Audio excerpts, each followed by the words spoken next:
Aquí en el estudio para revisar más asuntos de fondo sobre este tema, Roberto Cepeda, investigador del Centro de Investigaciones sobre América del Norte de la UNAM, Mario Ramírez Chávez, maestro en Gobierno y Asuntos Públicos y socio y consultor del Centro de Estudios Novigo, y Carlos Noricumbo, él es investigador del Centro de Estudios Internacionales Gilberto Bosques. Muchas gracias a los tres, bienvenidos, buenas noches. Gracias. Muchas gracias. Buenas noches. Bien, Roberto, me gustaría comenzar con usted en el sentido de, y también la pregunta va a ir dirigida para el resto de nuestros invitados, el pronóstico, sobre todo el pronóstico, y no es porque precisamente queramos compararlo con un partido de fútbol en ese sentido, ¿no? Pero como está el escenario internacional y la relación en este momento entre México y Estados Unidos en este tipo de negociaciones, ¿qué es lo que se espera?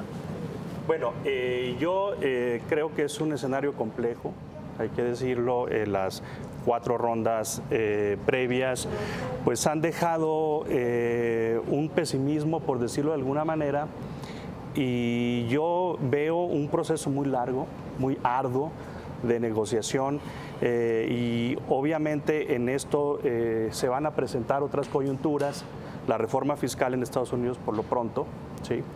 Luego viene el 2018, que hay elecciones intermedias en Estados Unidos, las elecciones presidenciales en México, ¿no? Entonces, para acabar pronto, yo veo un panorama pesimista y veo un tratado de libre comercio zombie, ¿no? Que no está vivo, pero que no está muerto. Es decir, lo más factible es que no se llegue a un acuerdo, ¿sí? Y esto genera incertidumbre en los mercados, como ya lo estamos viendo. Sí. Obviamente, ¿hacia dónde vamos? Vamos hacia que Estados Unidos se retire de la mesa, porque ya México y Canadá dijeron que no lo van a hacer. Lo más factible es que Estados Unidos lo haga y que el TLC quede empantanado en el Congreso de los Estados Unidos, ¿no? A eso me refería con un TLC zombie, ¿no? El Congreso se puede llevar 1 año o 2 años en la deliberación, y puede, porque tampoco Trump tiene el apoyo del Congreso, ¿no? En este tema en particular. Bien, estos son los escenarios que ve Roberto. Carlos. Efectivamente, yo quisiera añadir a lo que dice Roberto la parte del Congreso. En efecto, incluso la reforma fiscal actual que se acaba de aprobarse en la Cámara de Representantes se aprobó, sin embargo, aún con 13 de republicanos en contra. Por lo tanto, habrá que esperar qué es lo que suceda en el Senado. Y en ese sentido podría también empantanarse un futuro del Tratado de Libre Comercio en caso de que llegase al Congreso. Hay una polémica aún si el presidente Trump tiene la facultad de llamar al cese del tratado sin que lo apruebe el Congreso.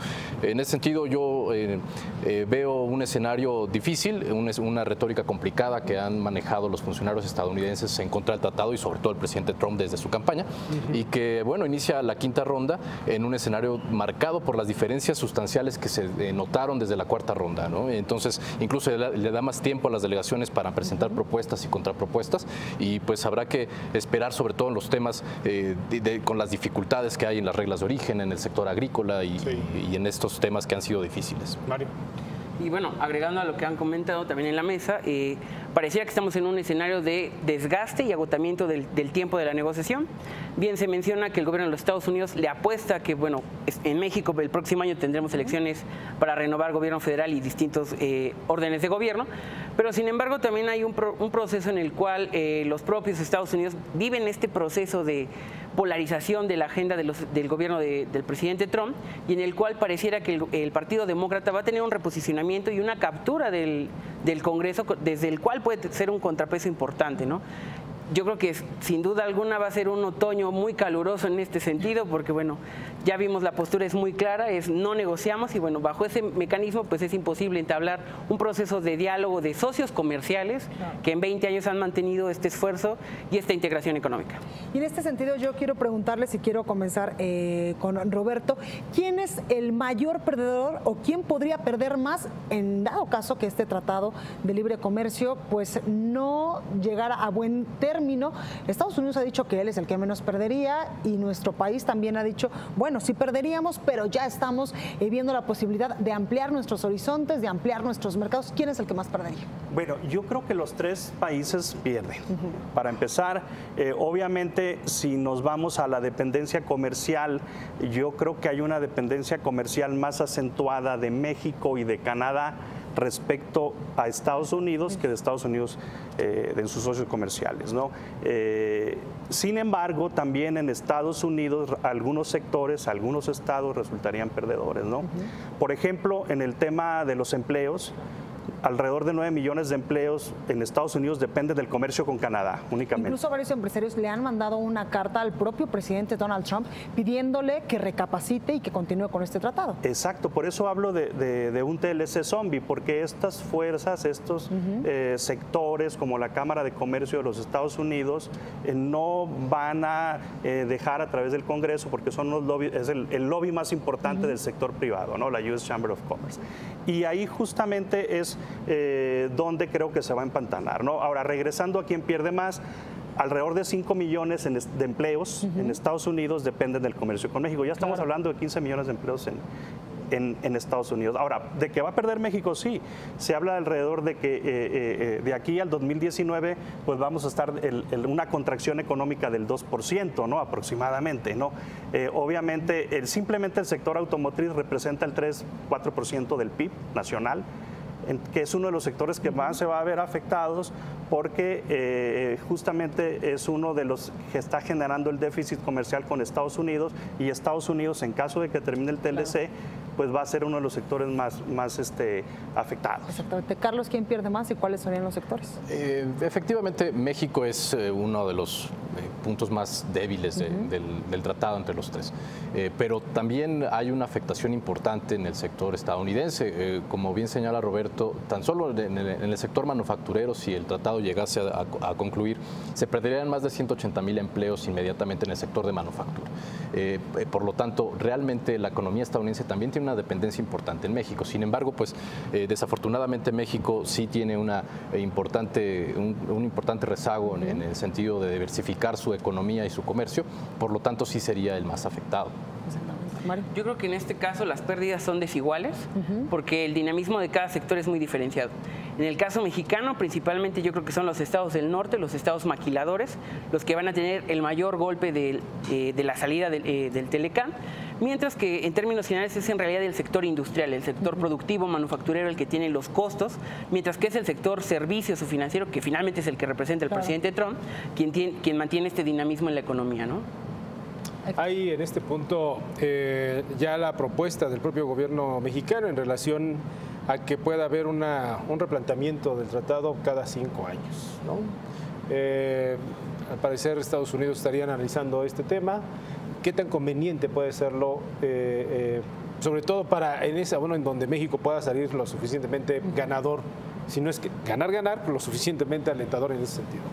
Bueno, habría que ver los detalles, ¿no? Obviamente esta propuesta la introdujo Estados Unidos, la Sunset Clause, donde el Tratado de Libre Comercio terminaría cada 5 años. La contrapropuesta del ministro de Economía y de Alfonso Guajardo es que no necesariamente concluye, sino que implique una revisión cada 5 años. Así es. Ahora, el origen de esta cláusula, cuando Wilbur Ross la planteó, dijo: si en esos 5 años Estados Unidos tiene un déficit comercial con México, se termina, nos salimos del TLC. O sea, hasta ahí llega el TLC. Entonces, si esa revisión también implica que esté sujeta al déficit que mantenga Estados Unidos con México, no es conveniente. Sí, hay que ver. Por lo pronto Canadá ya la endosó, ¿no? Ya la está apoyando. Estados Unidos pues no ha dicho nada.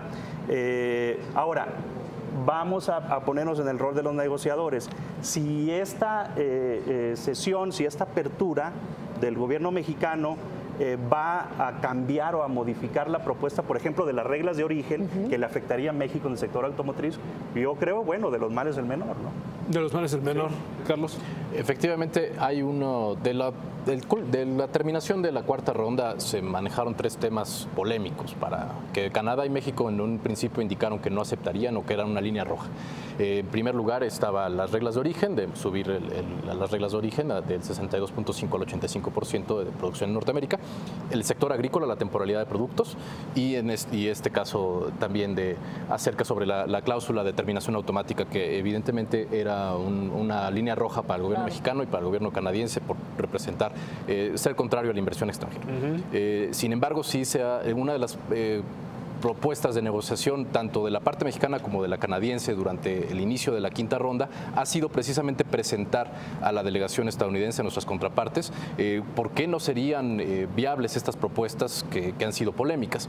Eso ha trascendido en estos 2 días que llevan desde las delegaciones técnicas trabajando. En este caso, la contrapropuesta presentada por el secretario Guajardo es precisamente no permitir que concluya automáticamente, sino revisar el impacto que tendría en los países, y esto pues se cede un poco ante la propuesta estadounidense. Sin embargo, sí se ha dejado en claro que no se irá más allá. Mario. Sí, porque también hay que tener en cuenta si esto no implica ceder en este espacio, que nuevamente los Estados Unidos presione sobre la reforma al capítulo 19 sobre resolución de controversias y quiera nuevamente posicionar este tema de que sea en las cortes estadounidenses donde se resuelva el tema. Finalmente también hay que ver el mecanismo cómo opera. Estamos hablando de un tratado de libre comercio. El establecer estos procesos o plazos de cada 5 años estarlo revisando, pues cuál es la intención interna o que oculta este proceso de renegociación, ¿no?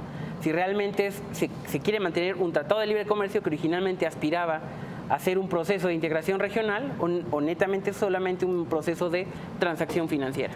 Correcto. Y en ese sentido, y casi para concluir, ¿cómo han calificado, más bien, cómo han visto ustedes y cómo calificarían la postura de nuestro país frente a sus homólogos de Estados Unidos y de Canadá? ¿Hemos actuado bien, Mario? Yo creo que ha sido con bastante mesura, hemos sido bastante mesurados, hemos buscado siempre el consenso, la colaboración. Finalmente no me atrevería yo en el caso específico a hablar de grandes amigos, pero sí de grandes socios comerciales, que en 20 años nos hemos favorecido de manera mutua y de manera tripartita, pero creo que a lo mejor la postura del gobierno mexicano debería ser un poco más firme con respecto al gobierno de los Estados Unidos. Y es que además Donald Trump no es nada sencillo, Carlos. Es un poco predecible, muy poco predecible el presidente. Sin embargo, me parece que México ha presentado propuestas importantes, ha sido claro en ciertos sentidos a contrarrestar las propuestas estadounidenses que han sido ya preocupantes para los empresarios mexicanos, y en ese sentido sí se ha mantenido firme tanto el secretario Guajardo y el secretario Videgaray en indicar que pues tiene vida en nuestro comercio más allá del Telecán y las posibilidades son amplias para diversificar la economía. Exactamente, Roberto. Yo creo que el equipo negociador de la parte mexicana es un equipo experto que ya tiene experiencia, que ha participado en estas negociaciones. Sin embargo, a mí me gustaría remarcar el tema político, ¿no? Desafortunadamente, en Estados Unidos, la renegociación o la modernización del Telcán llegó como una propuesta de campaña del presidente Trump. Claro. Entonces no están reconociendo, ahorita escuchábamos datos de Robert Lighthizer, que se han perdido 700,000 empleos, ¿no? por el TLC en la relación con México. Ahorita mirábamos datos de la Secretaría de Comercio, del Woodrow Wilson, que se han creado 5 millones, ¿no? Entonces, ya de repente 5 millones en Estados Unidos. En Estados Unidos, ¿no?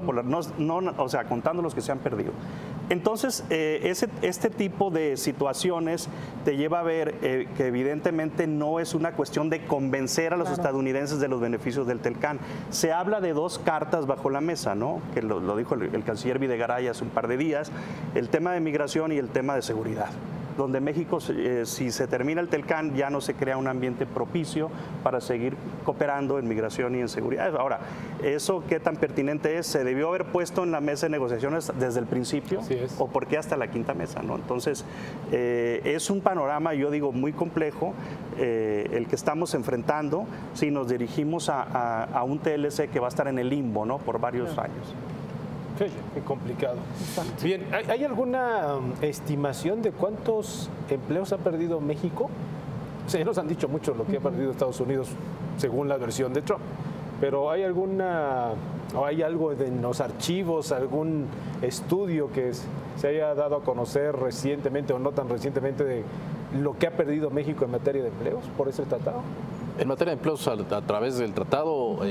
derivado del tratado. Más que nada a los sectores que se han beneficiado del tratado, como el sector automotriz o el sector Eso agrícola. Sí, pero de algunos, los que hayan perdido, bueno, sí hay sectores que han resultado no tan favorecidos como el sector agrícola, ¿no? El sector agrícola sería el sobre todo, ¿no? paradigmático, ¿no? Ha sido Pero uno de no los hay una más medición de afectados. cuántos empleos. No, en realidad yo creo que lo que ha habido es una precarización de los salarios de los trabajadores, pero en sí, realidad no ha habido pero en pérdida de general, empleos. En pero general eso no ha es en habido general. pérdida. Sí, claro. Estábamos escuchando, digo, ya tenemos que ir, pero estábamos escuchando y no lo tuvimos hace unos minutos, pero sí hay que recuperarlo. El líder sindical de Canadá decía, pues los trabajadores mexicanos tendrían que ganar 500 pesos diarios la para jornada. poder estar al nivel de Así es, y de la Unifor que ha sido muy crítica ante el tema laboral con México. Sí, pero pues ¿de dónde?